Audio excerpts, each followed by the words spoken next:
అనంతపురం జిల్లా కళ్యాణదుర్గంలో కల్తీ వంట నూనె కలకలం రేపింది. కల్తీ నూనె అంటగట్టి ప్రజల ప్రాణాలతో ఆడుకుంటున్నారని శ్రీకాంత్ అనే కొనుగోలుదారుడు ఆందోళనకు దిగాడు. పాత పోస్టాఫీస్ వద్ద ఉన్న ఓ దుకాణంలో కల్తీ నూనె అమ్ముతున్నారని తెలిపారు. అతనికి మద్దతుగా స్థానికులు సైతం ఆందోళన చేశారు. ఇక నూనెలో వెంట్రుకలు, దుమ్ము, ధూళి, చిత్తు, కాగితాలు ఉన్నాయని మండిపడ్డారు. విషయం తెలుసుకున్న పట్టణ CI Harinath, sanitary inspector Ali Khan సిబ్బందితో అక్కడికి చేరుకుని దుకాణంలోని యంత్రాలు, వస్తువులను పరిశీలించారు. నూనె శాంపిల్స్ సేకరించి పరీక్షా కేంద్రానికి పంపిస్తామన్నారు. నివేదిక ప్రకారం చర్యలు తీసుకుంటామని సీఐ చెప్పడంతో స్థానికులు ఆందోళన విరమించారు.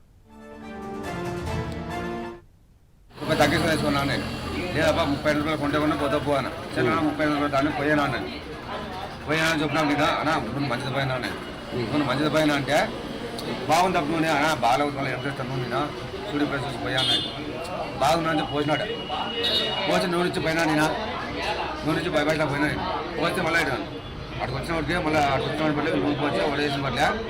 ఏం చెప్పినా వీళ్ళు అప్పుడు నూనె స్మెల్ అవుతుంది నేను ఫోన్ చేశాను నూనె స్మెల్ అవుతుంది వరగన స్మెల్ అవుతుంది రాపా వచ్చి చూస్తే నేను వచ్చి చూస్తే స్మెల్ నూనె ఇప్పుడు మీరు కానీ చూడండి నేను చెప్పేది అబద్ధం అయితే మీరు కానీ చూసి మీరే మాట్లాడినా నా పేరు శివకుమార్ అన్న బాడీలో నూనె పోసింది పోసినాడు దాంట్లో ఎంటికలు భయంకరంగా ఎంటికలు వస్తాయి అవి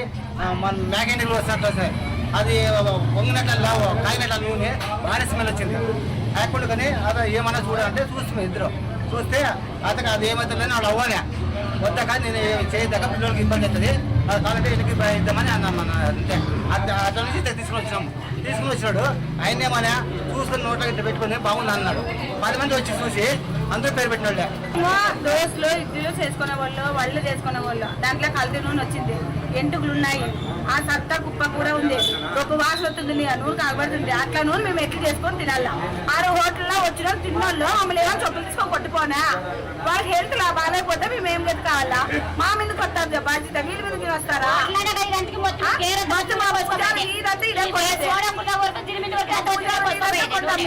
మేము మాకు ఎప్పుడు లేదు ఇప్పుడు కానీ ఎట్లా కలుతుందని ఎందుకు పోసినారు వీళ్ళు ఓనర్ పోసినాడు ఓనర్ పోయమన్నాడా అని ఇయ్యప్ప అంటున్నాడు ఇయ్యప్ప మళ్ళీ అంటే నాకు తెలియక పోసానా తప్పైపోయిందా అని ఇయ్యప్ప అంటాడు ఇదో మా బాధ్యతలు చేసేవాళ్ళు